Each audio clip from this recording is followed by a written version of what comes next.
no one. Like, not even you. You don't even ask. And I'm like, I feel like, at one point in your life, you would have. I don't ask about anyone's. I'm good. I don't have any interest in any of that. It's important to fold it, put it in the suitcase and take it with you wherever you go. Well, you can't just leave it in the sink either. Sinks are very dirty.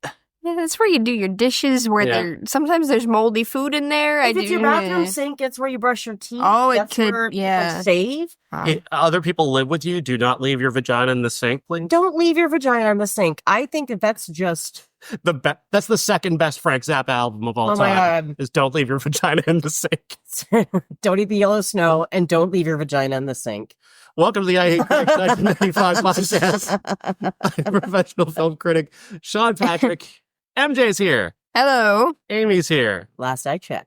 We're talking movies, of course, presented by the movie House Guest. Yeah, our new sponsor. Our new sponsor. Yep. Thank you, Sinbad, for being a sponsor of this show. We still hate your movie. We still hate your movie. And Randall Miller, just because you're paying us doesn't mean we're going to like you, murderer. That's so true, you murderer. Yeah. But at the same time, the film was cursed, and so is our podcast. Yes, it's a match made in hell. Except this week, it's like a little bit of a break. Well, and again, I had to say, can we please do this one, please? Well, at the time, I was not aware that today, as we're recording this, is January 19th. I did not know until yesterday that the movie Before Sunrise debuted at Sundance on January 19th, 1995. Wow, the timing's perfect. I was not aware of that. And that's the date today. The release date, according to Wikipedia, is July.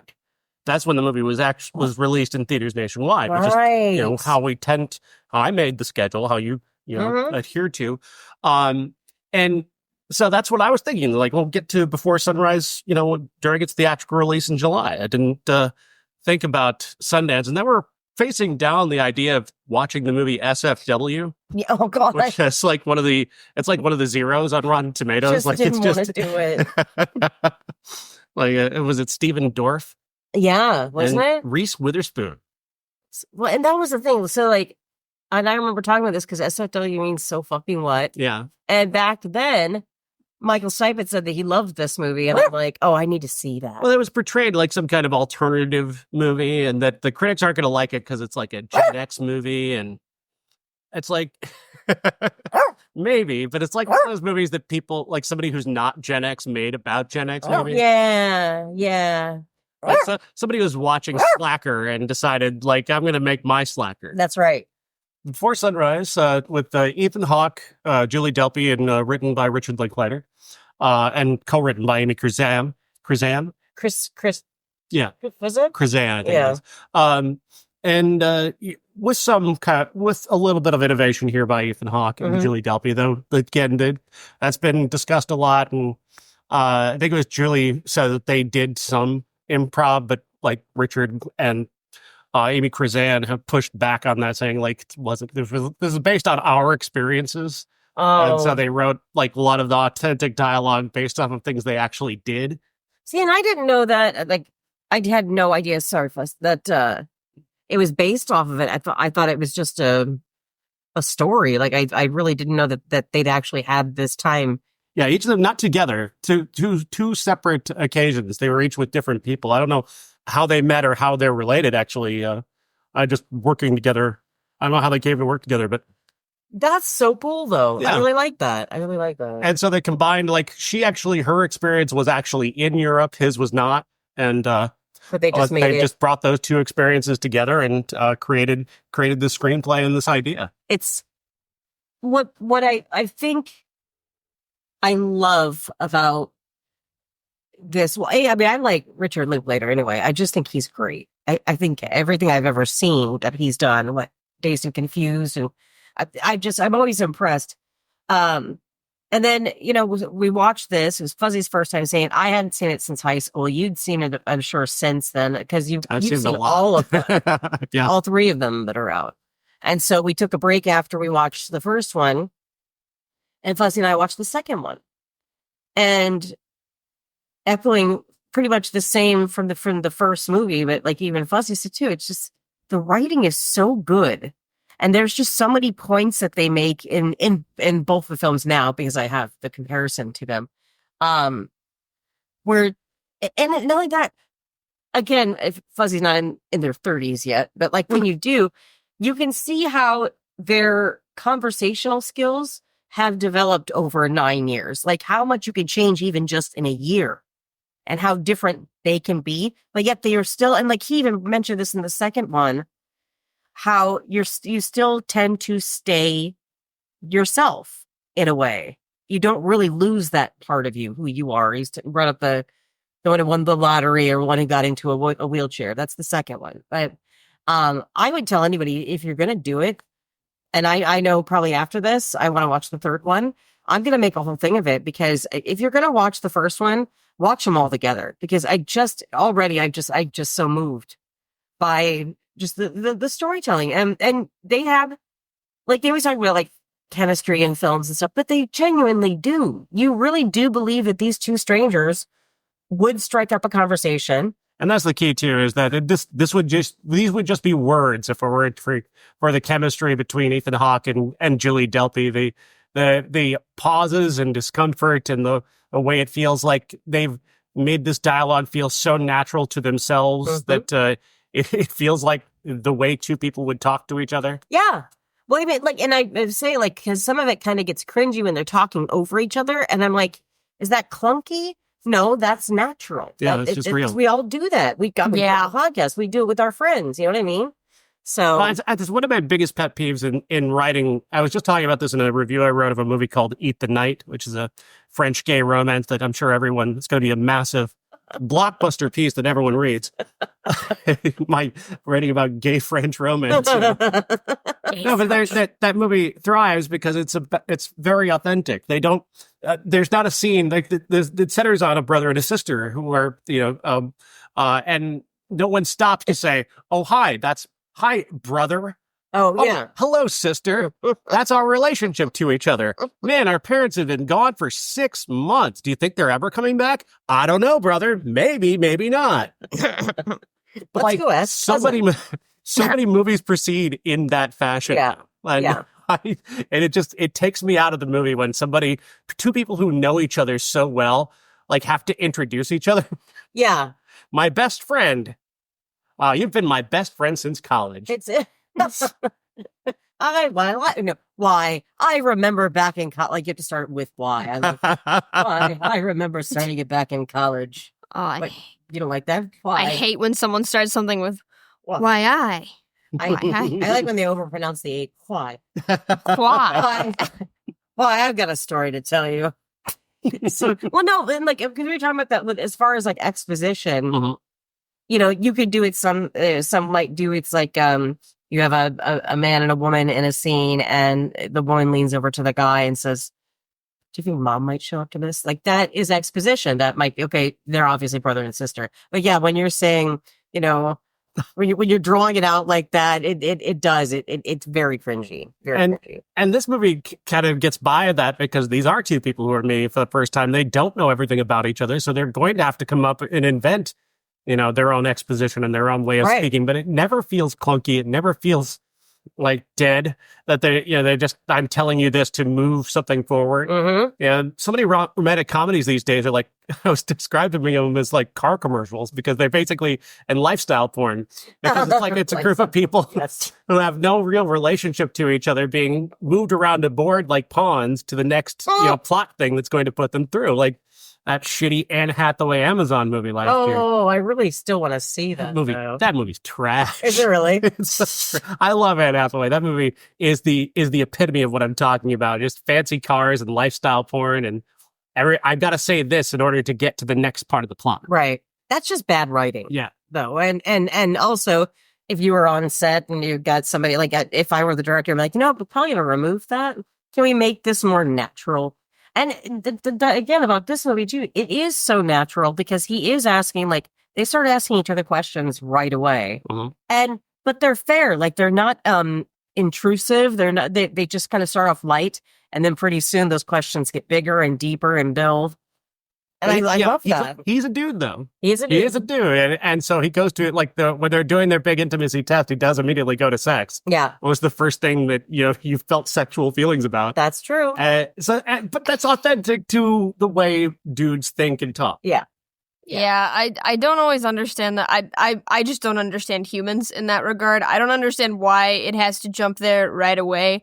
Because, no, thank you. But you're just, in general, not comfortable with that either. No, I'm very not comfortable with that. So that makes sense. But at the same time, though, and so often, like, the things we grew up watching were always just like, men are from Mars, women are from Venus, they're so different. Oh. But this movie, that's true, but it's true in an authentic way because, like, she was deciding whether or not she wanted to have sex with him when she stepped off the train with him. Yeah. We find that out later on. Yeah. And he had no idea, so he's trying to feel his way around to sex. Yeah.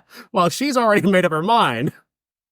And that's a organic kind of defining way of sort of men and women in the way they think. But also, I like that you could sense, because he was interested in what she had to say. I hate saying this. I don't mean to say it this way. He let her talk.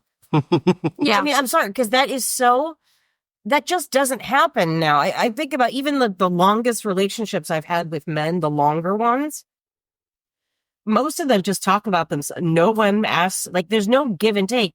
On this, it's like they're not talking over one another when they have a point to make. They're actually actively listening to each other's stories and then saying, oh, well, and then I can relate to that. We don't have these kinds of conversations now. People don't live in that world now. No, it's the John Mulaney bit. It's like, okay, I'm going to sit here and wait for you to finish talking, and then I will talk, and then it will be my turn to talk, and then I'll talk. And... It's transactional, but you don't learn anything because you're not really listening. So I don't know. I think that was probably my favorite part. Yeah, there's some moments where it's like, ooh, that borders on creepy. Let's circle back for just a moment and because some people don't know the premise. The premise is that two people are on a train together in Europe. One's an American, one's a French woman. And they're watching this.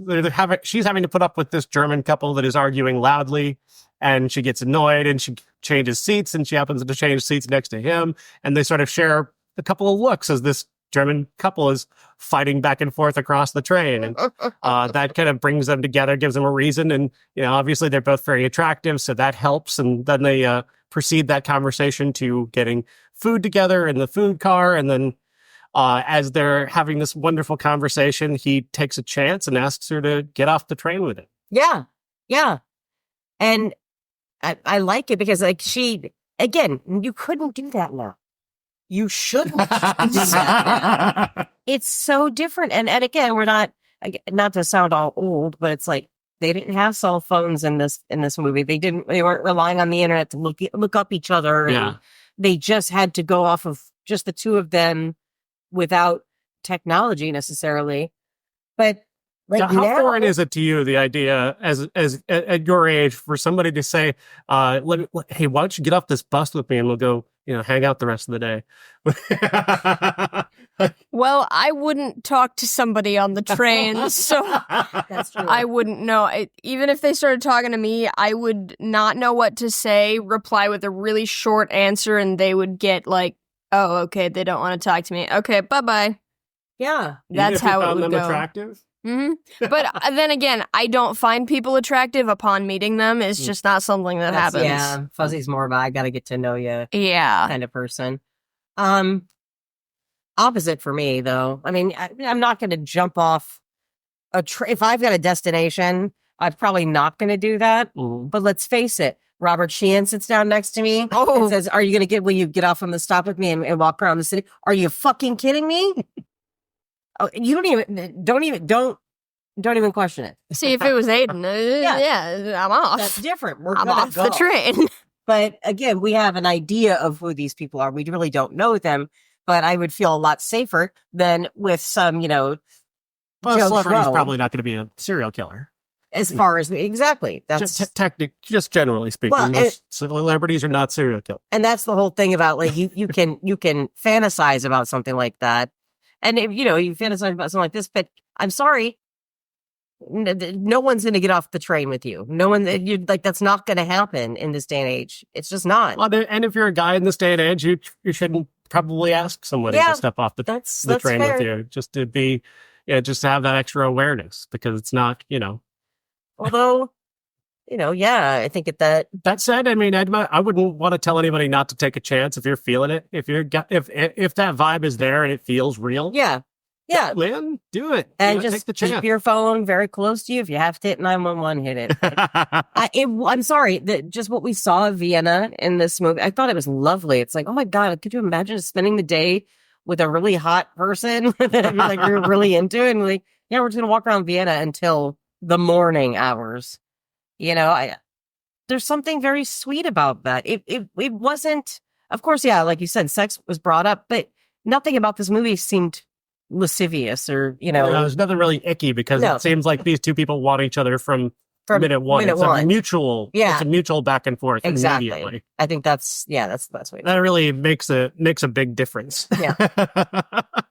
It does. If she'd seemed uninterested and he still pursued her despite her disinterest, then it would get creepy. And then then you're out of you're kind of taken out of it. It's a whole other movie. Right. well, that's The Pickup Artist, starring Robert Downey Jr. and no! Why did I like that movie? I think it's just that's part of inuring you as a woman to wanting to be with men, which is that's a wonderful thing that Julie Delpy says in this movie that I thought was very interesting. She was saying that she felt that feminism was really a conspiracy to get women to be more like men so that they'll want to have sex.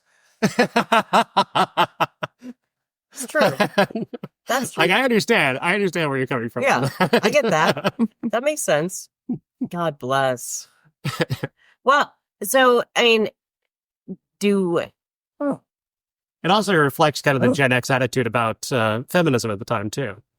Oh. Feminism was out of fashion when we were that age. You were, I was anti-feminism. You used the word feminazi very often. I did. I really did. Like, and again, but back then, I can honestly say I was such a pick-me because I wanted guys to like me so bad, and I was so awkward, and I'm just gonna, so live alone. I'm just gonna die alone, and this is gonna be it. And self-fulfilling prophecy. Spoiler alert. But I definitely very much was, but it was kind of the time that, I saw everybody else around me living that life, that go to college or go to high school, maybe go to college, get married right out of it, have kids, eventually get divorced, like all that kind of stuff. That never happened for me. So I was a pick-me girl trying to get any guy interested in me, and it didn't work. Ooh. And anti-feminist stuff doesn't work. No. It just doesn't. So go fuck yourself. I guess I'll be authentic here, because I was kind of dodging the previous conversation about getting somebody to go off the train with you and what would happen. Mm-hmm. Basically, what would have happened with me at that time, if in my 20s, if I were in the situation, and basically I would have interacted with this woman like very briefly. We would have shared that, and then I would have just imagined the rest of the thing. Yeah, it was just it would have all happened in my head, and I'd never have met her at all, and I would never know her name. Yeah, but I would have imagined the whole romantic night we'd spend together. Yeah. Which I don't think that's bad. That's awful. That's how really good stories are written too. Awful. Well, it's just, a lot of us just never acted on some, but also we didn't want to be weird because we already felt weird. Right. I was also like super anxious. Yeah. Same. Interior and whatnot. Mm-hmm. I needed a podcast. I needed podcasts to be on to become more and willing to speak to people. Right.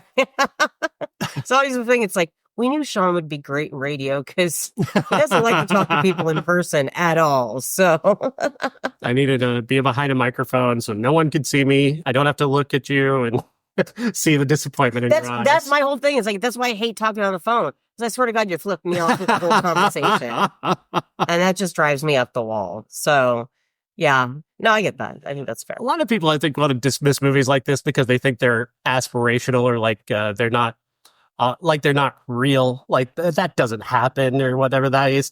It's too convenient. It's too nice. It's too romantic. And it's like, you haven't seen this movie then. I'll get some answers in this movie. Yeah, well, especially with the shit that they cover in this movie, they talk a lot about the issues with relationships and this.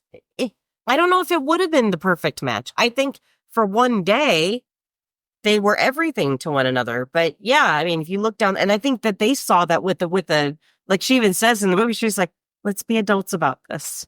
Just one night. And that's just it. We'll just do this. And but then they realize, like, but I don't want to do just one night. But then they also are so terrified that if they tried to make it work, what if this one night just gets ruined because we end up staying together?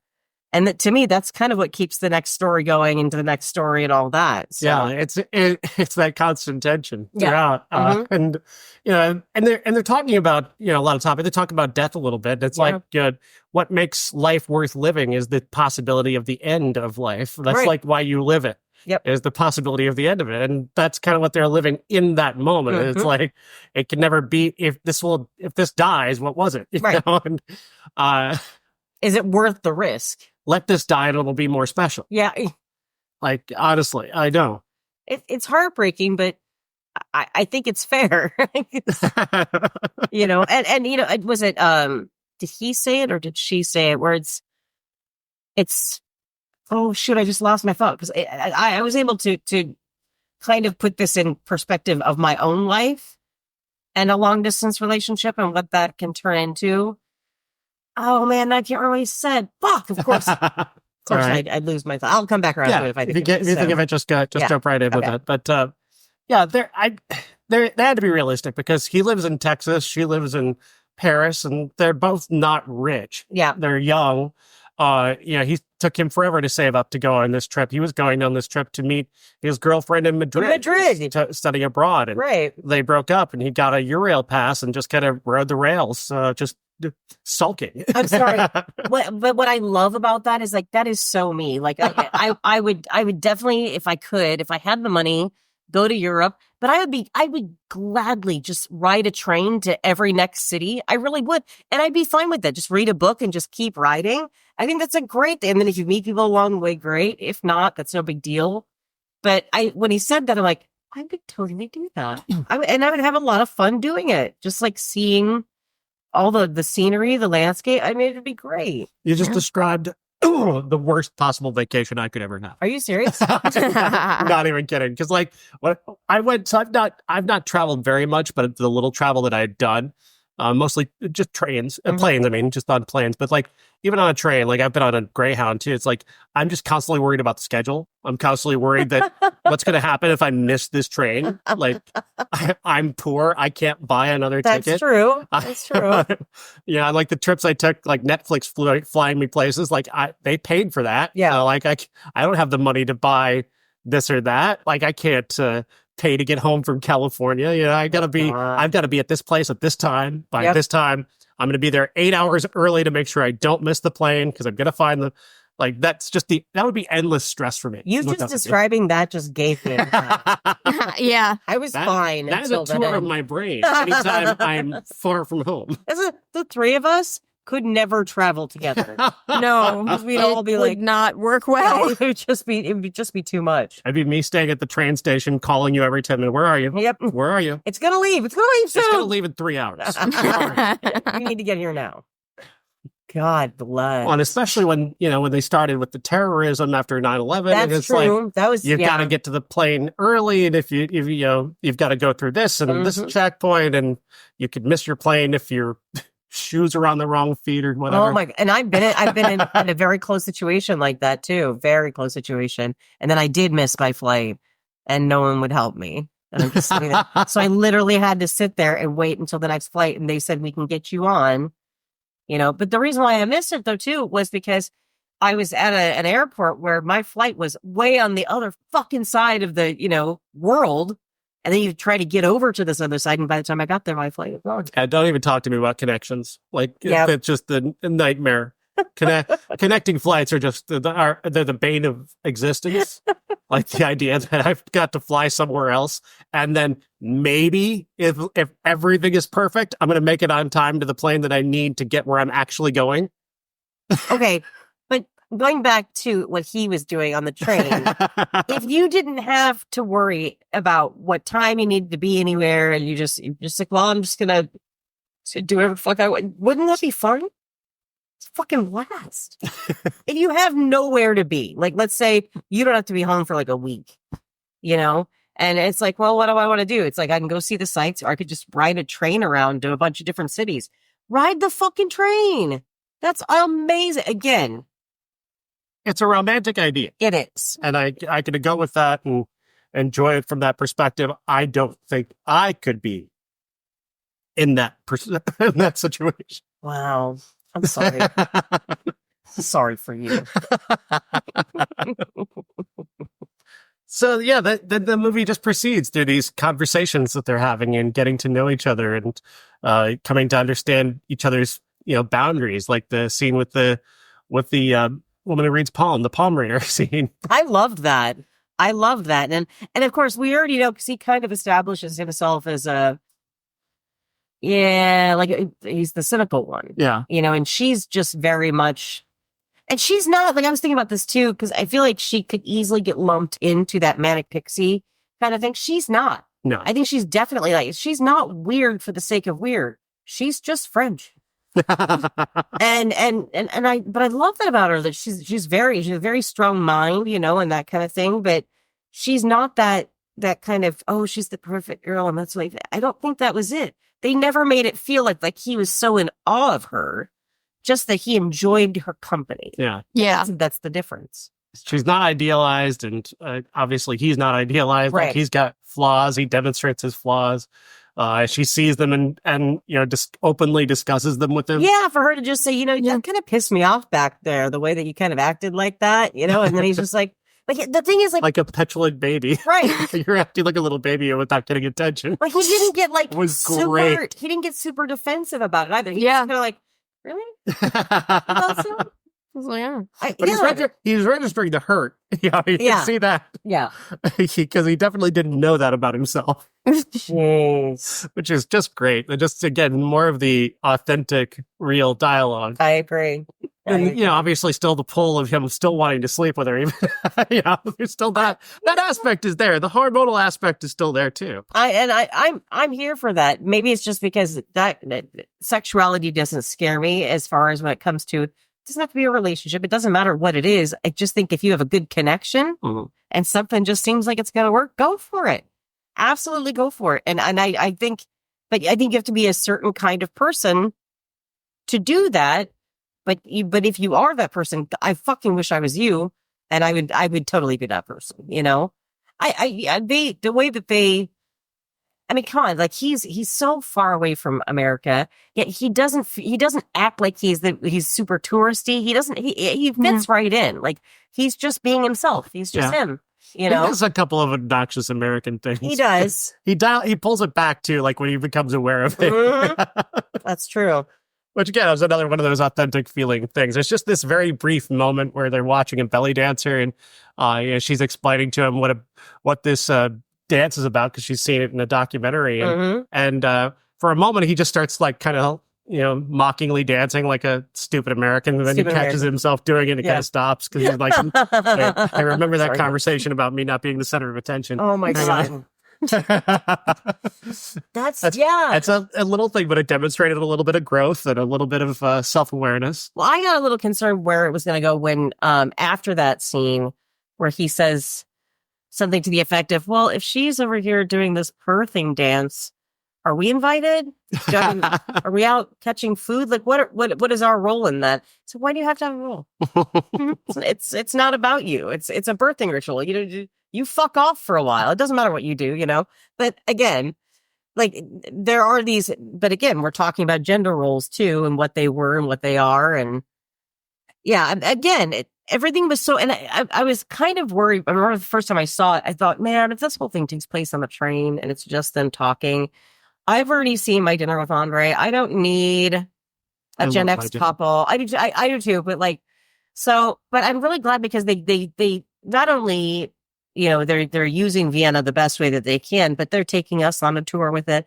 I like the different conversations down the different streets they're walking, and everything just felt like it it fit in the progression of the relationship, and every place that they would end up, even there at the end when they're in the grass drinking the wine and stuff like that. It's like, yeah, this is a good ending for that night, you know.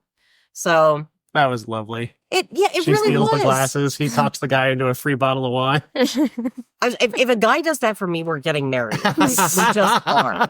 That's how it's going to be. That's insanely romantic. Oh, I just love it. And just them look kind of, exchanging looks and stuff too. And it's like, I really like you two together. Even if you don't end up together, I really like you two together.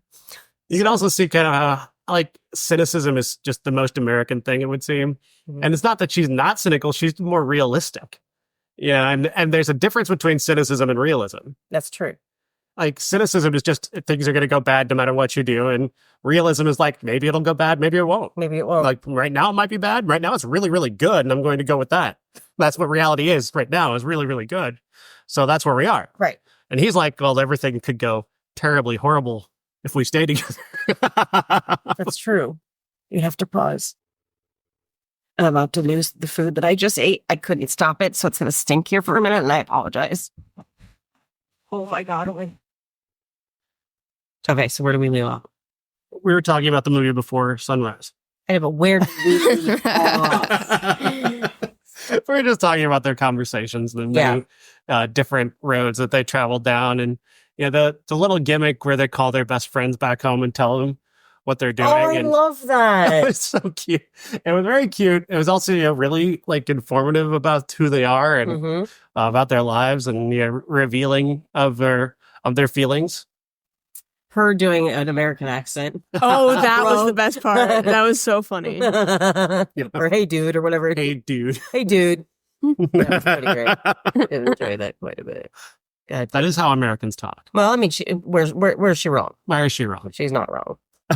So that was a wonderful scene and filled with revealing dialogue, and that's really just how the whole thing kind of progresses. Is this carrying on this conversation where people are being vulnerable and honest, and that's really how a conversation should be, and never is. Well, what kind of scared me, and this should show how terrified I am of relationships, is that I was waiting for them, because again, they're basically telling each other how they would describe one another to their best friend.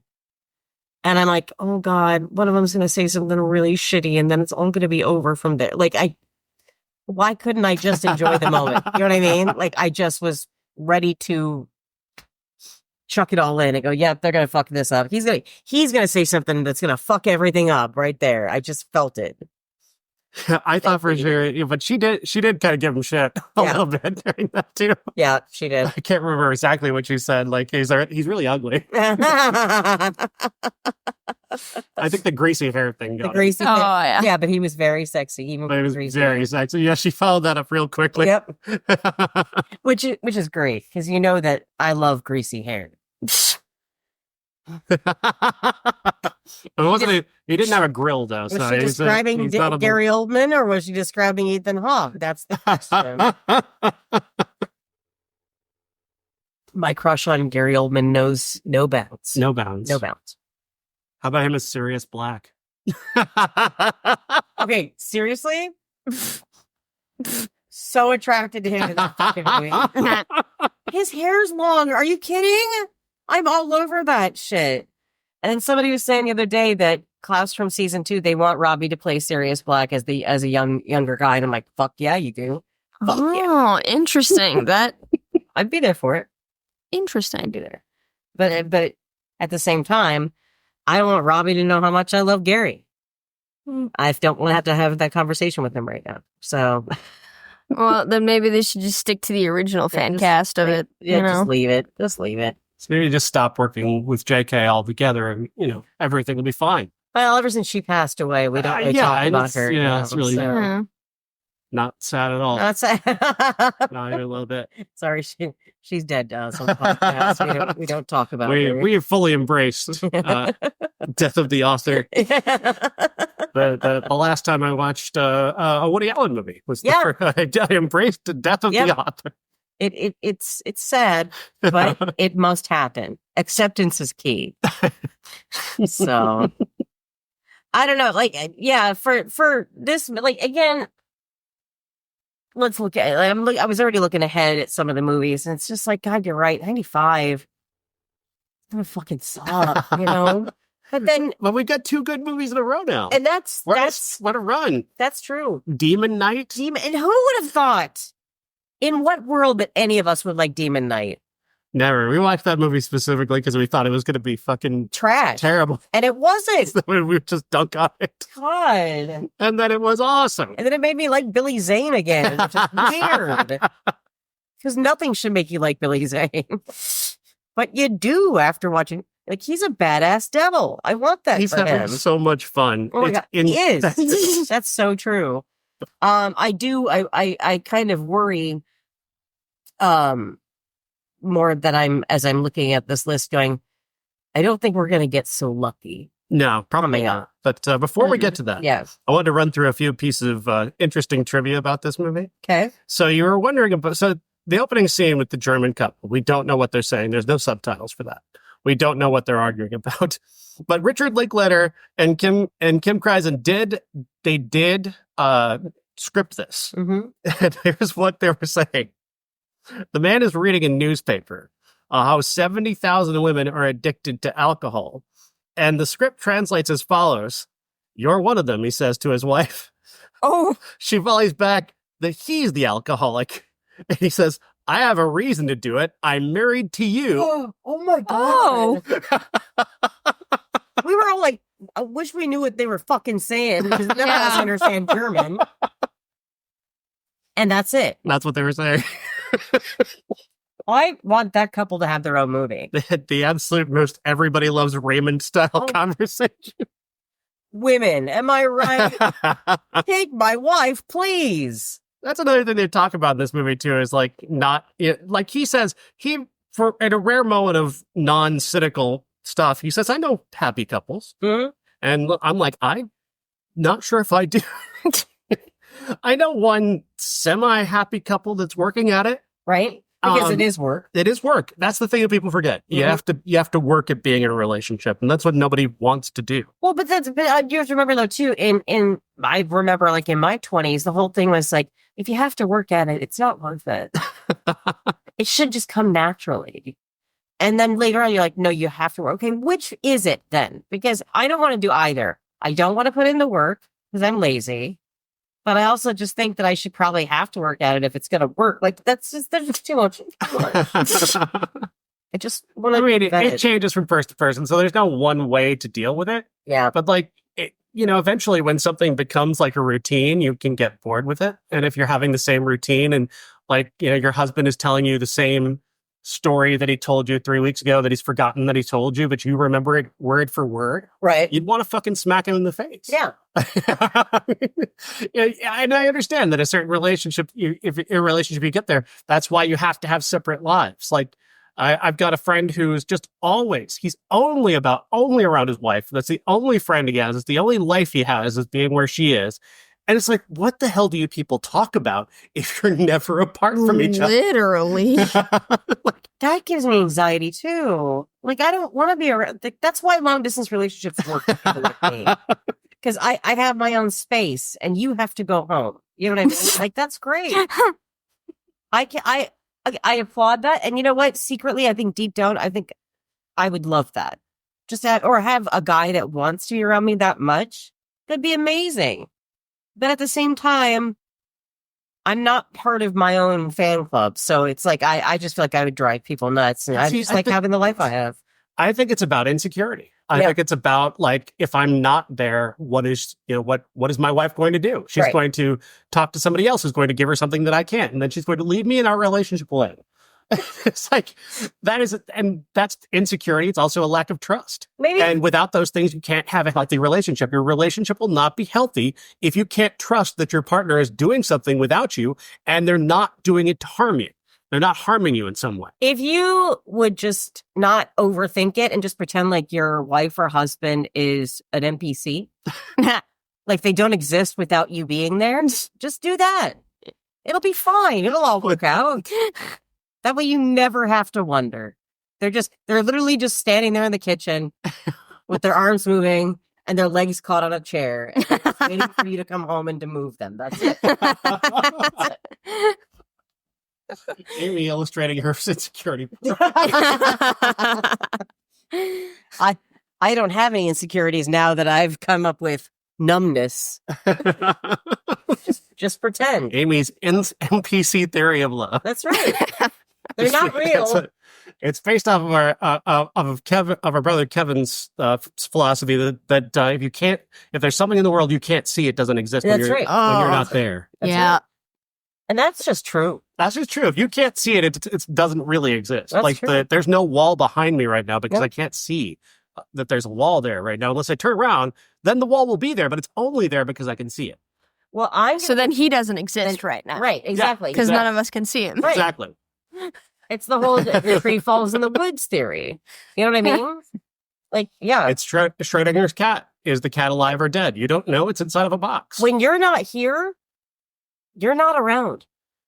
You don't exist. You don't exist. Doesn't exist. No. When you guys, when I leave, you guys don't exist. No, we just snap We off sort into of the ether. just invent you when Yeah. you're here, and then We conjure you. That's how you show up here. That's you just how come that into works. reality, and then you're here.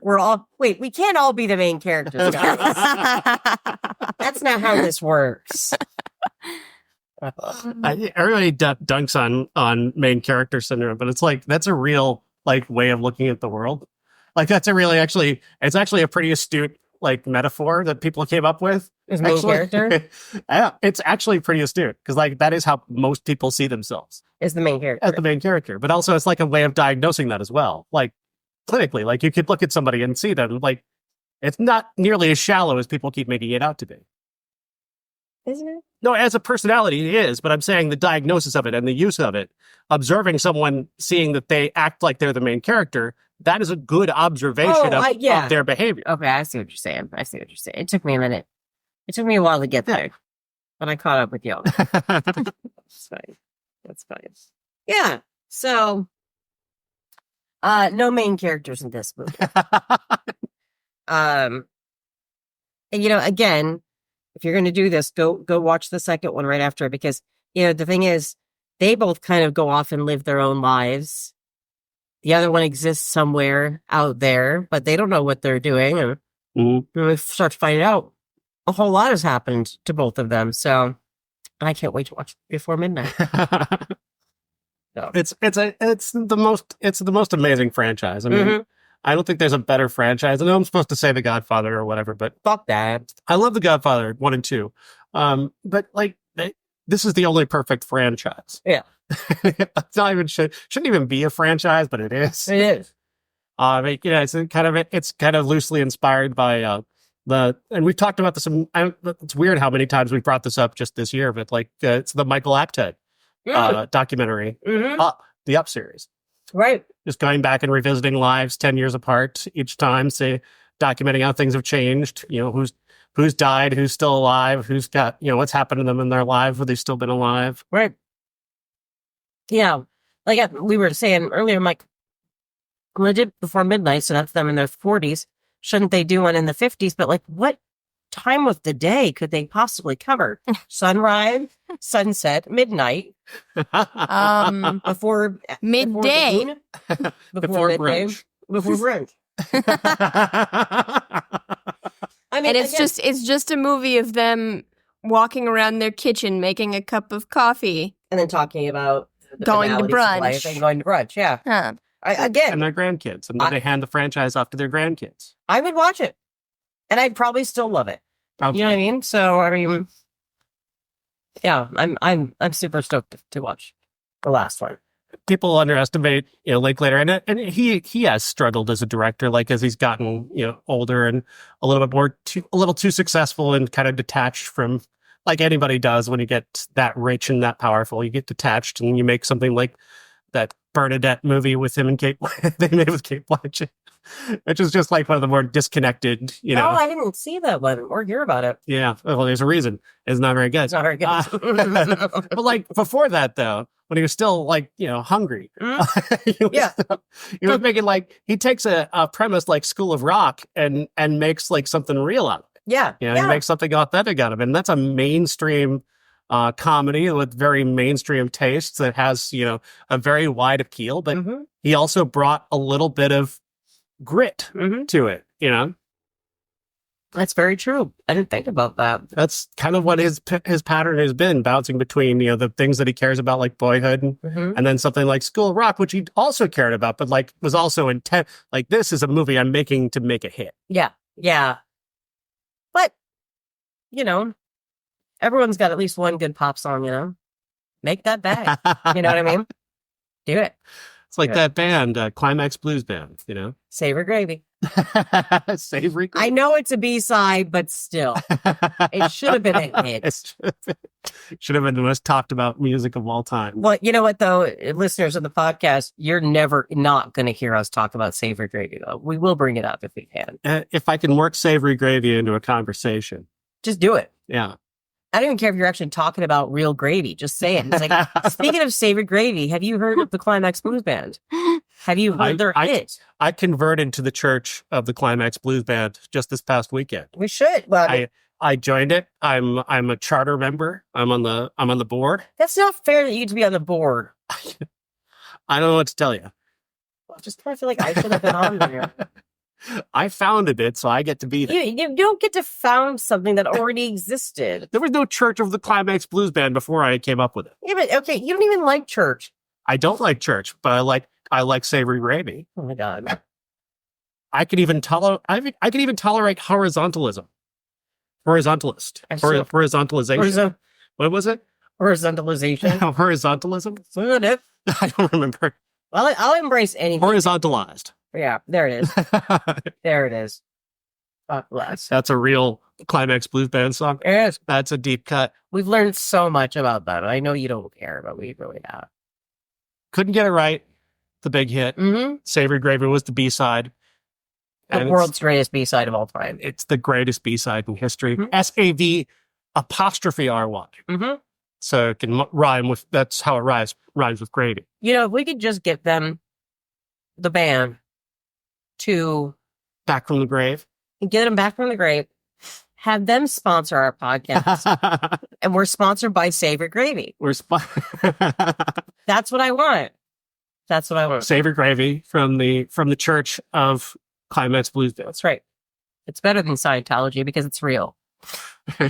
And you don't have to go very many levels. The main level is Savory Gravy. That's it. That's all you listen to that one B-side and you're in. Once Savory Gravy gets you pregnant, yep. You're in. You're the captain of your own boat. There it is. I was gonna say, that's the thing you gotta be worried about, is if you listen to Savory Gravy, you will get pregnant. You will. I mean, my ears got knocked up for a bit. Yeah, it's true. It's just that powerful. That powerful. It's that powerful. I can't even have kids and I got pregnant this hearing it. I know. And that's why it was banned in 14 states.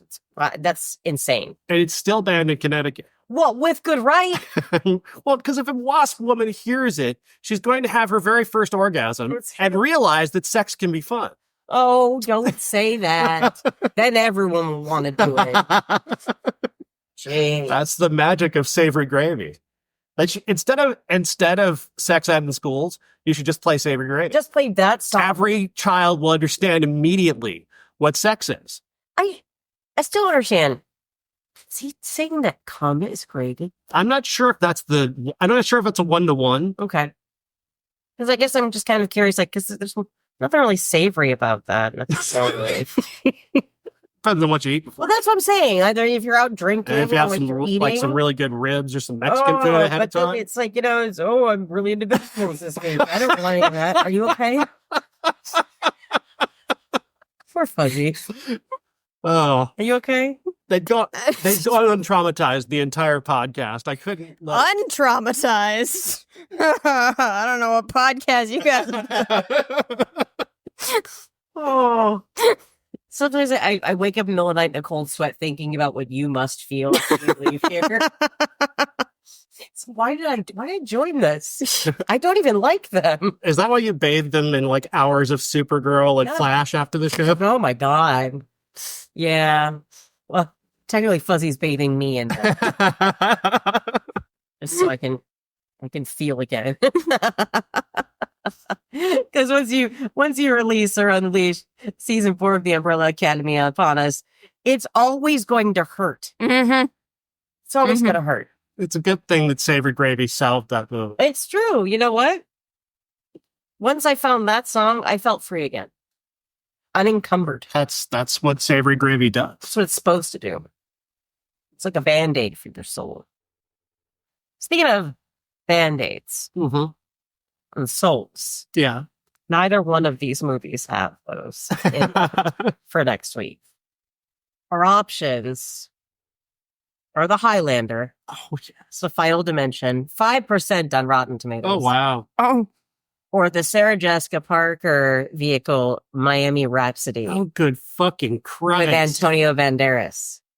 Oh, God, what just nightmare fuel. We're going to do Miami Rhapsody. No! Yeah, we are. Oh, yeah, we are. You have a Highlander movie available to you. Yeah, but it's 5% on Rotten Tomatoes, and Christopher Lambert's embarrassed of it, I think. He couldn't possibly. That man does not know what shame is. There's no way he's ever been embarrassed his entire life. How do you know? Have you seen his ponytail? That's true. That's true. That man knows no shame. I'll give you that. I'll give you that. I haven't seen said ponytail, and that sounds hilarious. Yes. Ways. Jay's Louise.